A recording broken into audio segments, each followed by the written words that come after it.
Thanks for listening to another HPLD podcast. Just a quick plug for something available at your local library. HPLD is proud to provide access to Ancestry Library Edition. Ancestry provides access to census, vital, church, court, and immigration records, as well as record collections from Canada and other areas. You can use Ancestry to create a family tree, explore your heritage, and reconnect a family's lost history. Just go to mylibrary.us and check out the menu for Research and Learn. You'll find Ancestry there, and you have full access to it with your library card. Today's show is another Weldcast episode recorded a few years ago. This is called Lincoln Park Memories, and it's a collection of interviews of staff reminiscing about the history of the Lincoln Park Library, recorded during the final days before the closure of the original downtown library's location. This is especially relevant as High Plains Library District has purchased the Greeley Tribune building in downtown Greeley, and we are currently working on building a new location for the Lincoln Park Library. So enjoy! Welcome to Weldcast, a digital project from the High Plains Library District. This project records, documents, and preserves the rich artistic history of Weld County and its residents through storytelling. The stories are stored digitally and are available to all users online at weldcast.com.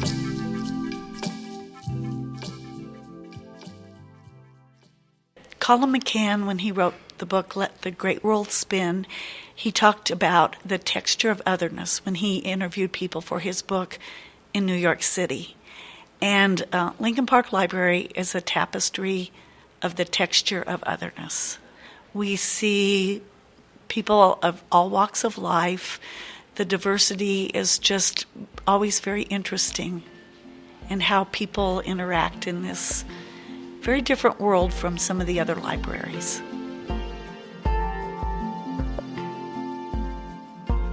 What does it mean to say goodbye to a place? That was Cindy Osborne, the current manager of the Lincoln Park Library, remembering the library's former home at the corner of 9th Avenue and 7th Street in downtown Greeley. It was a place that brought people together, nurtured generations of children, and embedded itself in the character of a community. And on this episode of Weldcast, we remember this place, the Lincoln Park Library.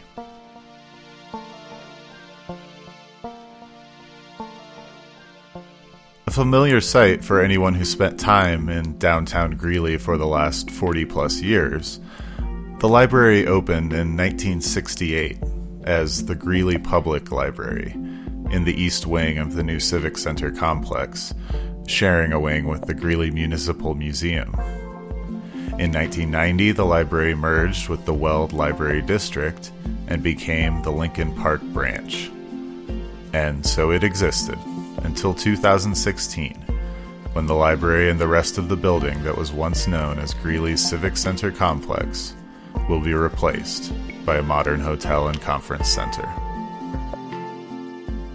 The interviews in this episode were conducted by Jamie Lowen at one of the final gatherings to commemorate Lincoln Park Library, and they tell a story of a building that became much more than brick and mortar to the people who worked there. Our first interview subject, Margaret Langley, remembers a place where the staff felt like a family, even while they were in the middle of some pretty big changes. I have worked for this library district since this library was Greeley Public. I started in May of 1985. And I worked at Lincoln Park, which was Greeley Public when I started, and I was here until we built the Farr Library. Lincoln Park was the best place to work, especially the year before the merger between City Library and officially becoming a branch, right? Yeah, the staff here was a family. We did a lot of things as a group, and we just enjoyed working together. We did, I was going to tell you about our golf tournaments every summer. We did them about 3 or 4 years in a row. We would pick a Friday night in the summer, and we would go to, that's back when they still had miniature golf. and we would go have a golf tournament.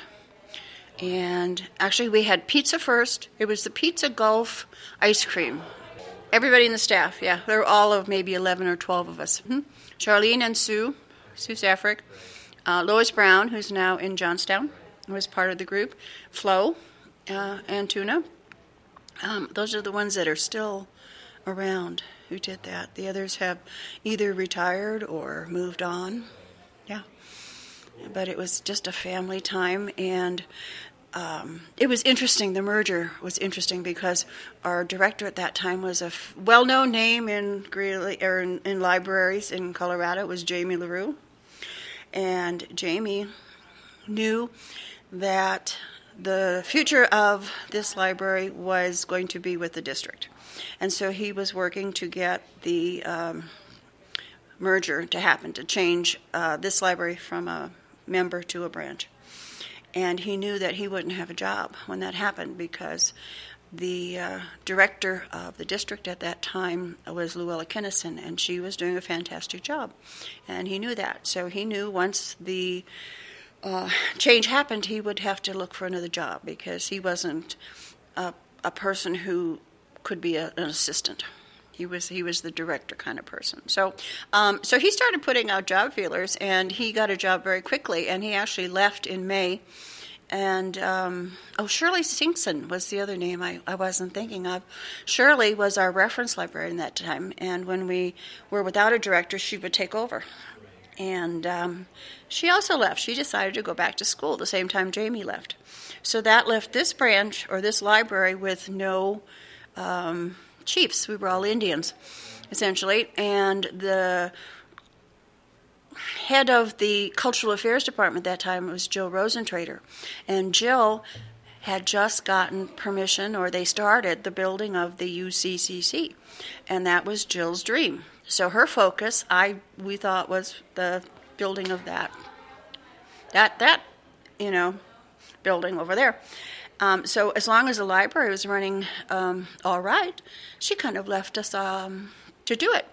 And that was fun because it was just the group, and we all kind of decided what role we wanted to take, and we provided library services for about 6 months because the merger didn't happen until the end of the year, about in December sometime. So it was a kind of a nice time for us, and it was fun getting fired and hired within a minute.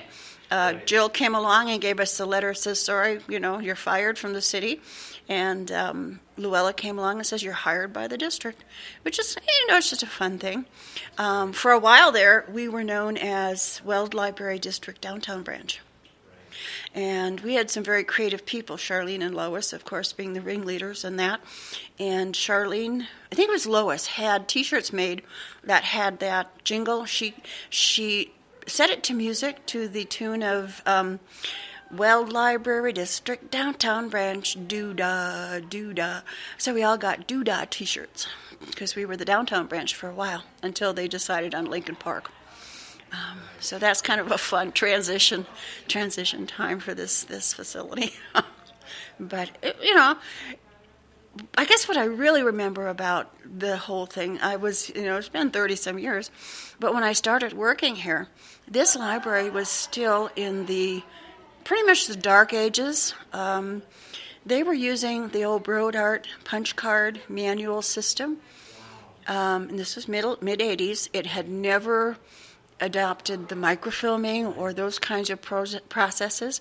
Miss Fromm, I guess, never wanted to change during her tenure, and she was here a long time. So we were still using we punched date due cards every night. Everybody had the little library card with the plate number. So you had to take the cards out of the book, punch their number. We manually filed that. We manually typed catalog cards. We manually typed all of the overdue notices. Everything was manual. But then when Jamie got the job as the director, he decided it was time for computers. And so that's where, if you look at some people's library cards, or I don't know if any of the books, you'll see a 23038 or a 33038 that starts instead of the 23455 numbers. That's the old Greeley Public number. And I still have my card. I still have my number 8. I had number 8. All the staff people got 1 through like 10, 11, 12. I had number 8. Jamie had 1. And I had 8. And I still have that card. Yeah, I still have my old Greeley Public card. I don't have one of the ones with the blue cards with the plate. That one I don't have, but I do have my original computer card.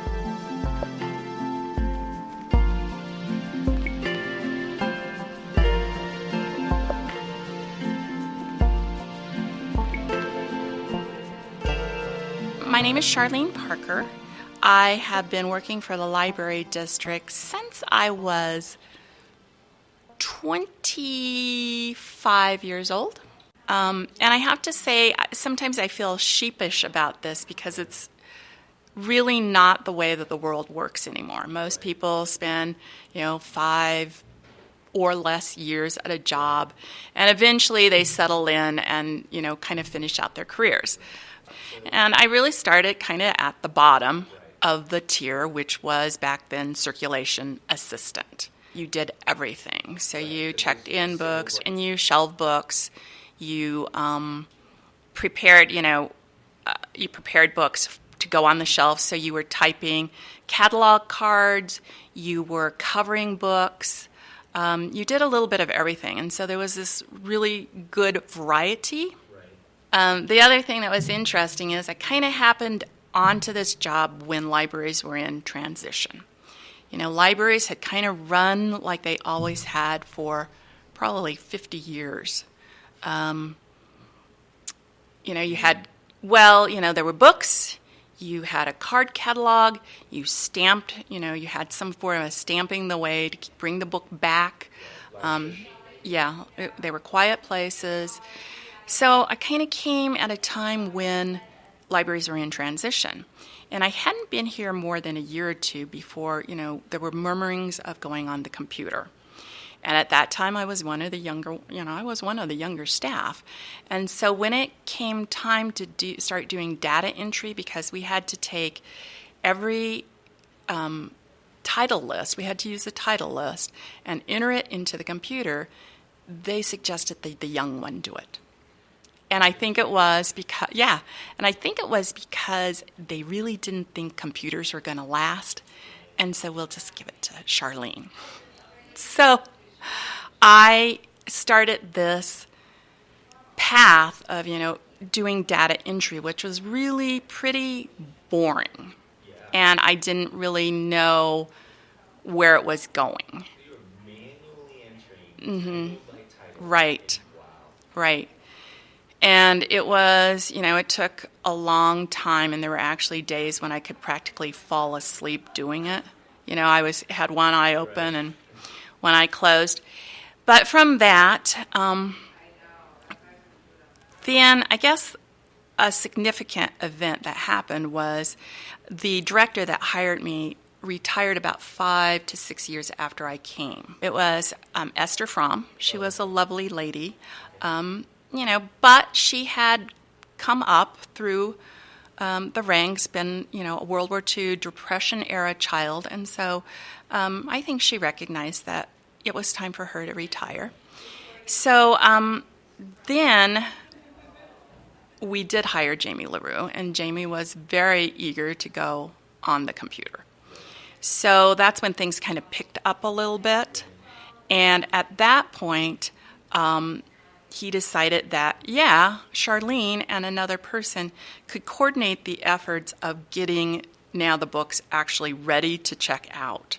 And so all that work that I had done for several years, the shelf list, they all got then, through the magic of computers, transferred to the barcode.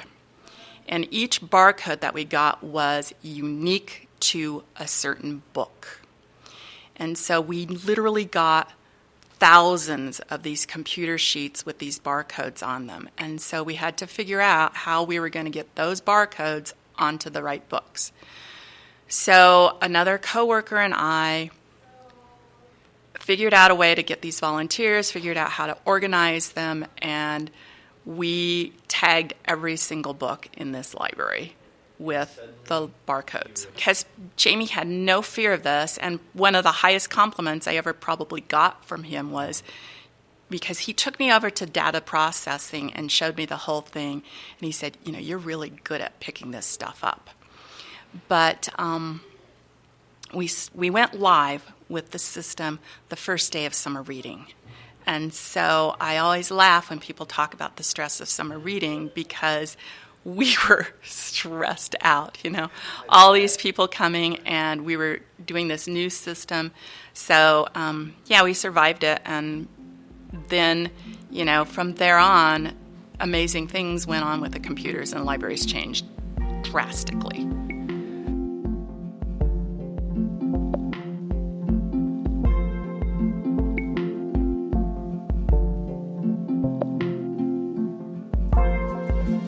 Well, I'm Flo Antuna, and I've been with the district, I believe it's going to be 25 years. Just 25 years. Next month, yeah. I started at Lincoln Park, worked at Lincoln Park for 10 years.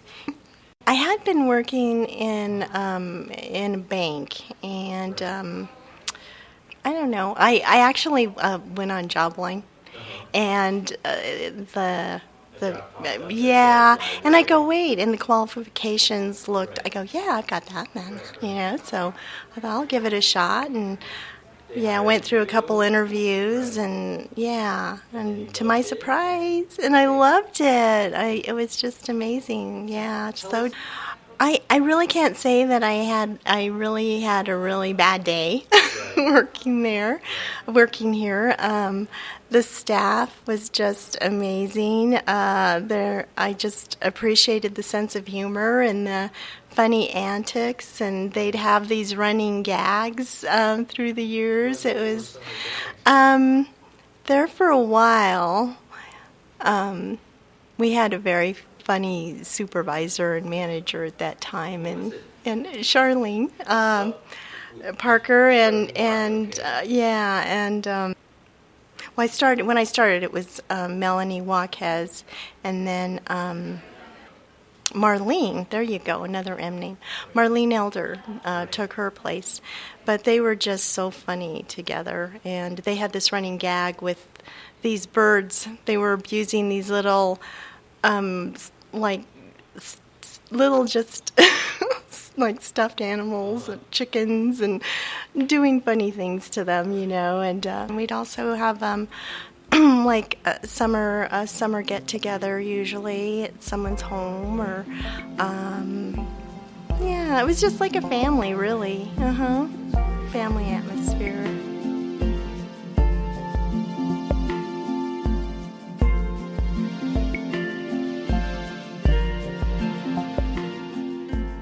Yes, I am Sharon Floor. I've worked for the district for 30-some years in all kinds of various positions, and graduated from UNC and have lived in Greeley most of my life. So here is my little Lincoln Park story to share with you.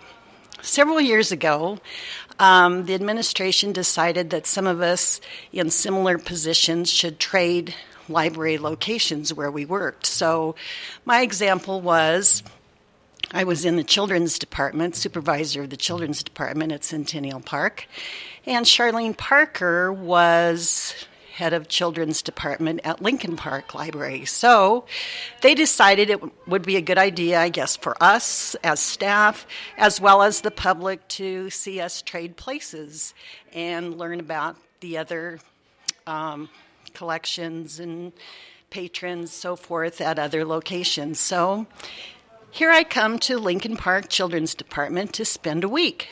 Sounds pretty easy. Don't need a tour, don't need any training, been there, done that, the children's stuff.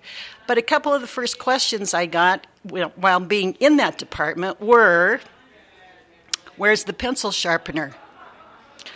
I have no idea. I have a name tag on, and yes, I work here.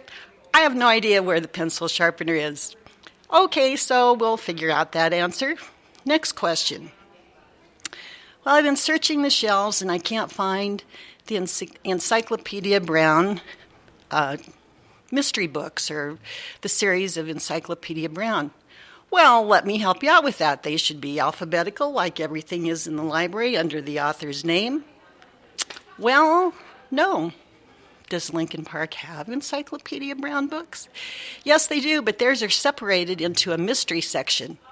No one told me that. Again, here's my name tag. Yes, I work here, but apparently I don't know how to help you find what you're looking for. So a few other questions came up like that, and it was just kind of interesting. So sometimes it's not as easy to switch positions and work with other patrons or other locations as it seemed like it would be, but it was a learning experience. It was fun. Who knows? We may have to do it again in the future.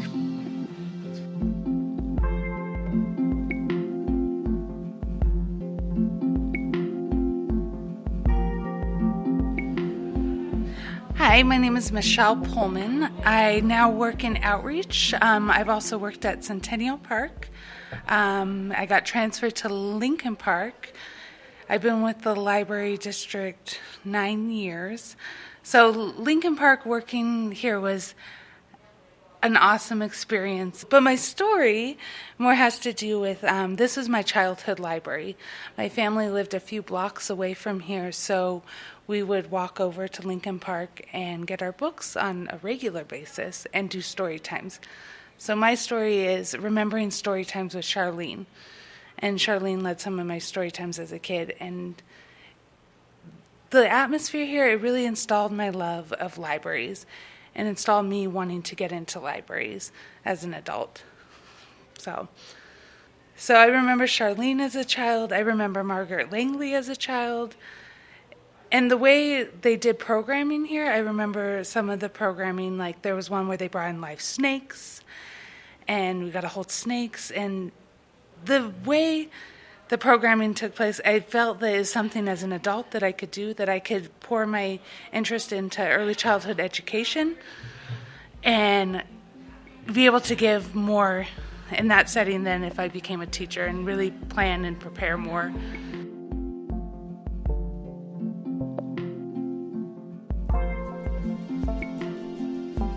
The last physical traces of Lincoln Park Library disappeared in the fall of 2016.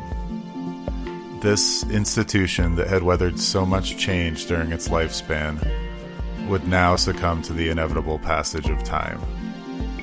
But while the building itself no longer exists, the memories of the library and what it represented to the people who were entertained, educated, and inspired there will persist long into the future. And for now, the Lincoln Park Library continues in its mission to serve the downtown Greeley area from its new location at 1012 11th Street.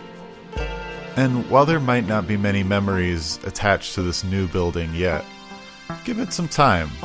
Stories have a way of coming to life in the library.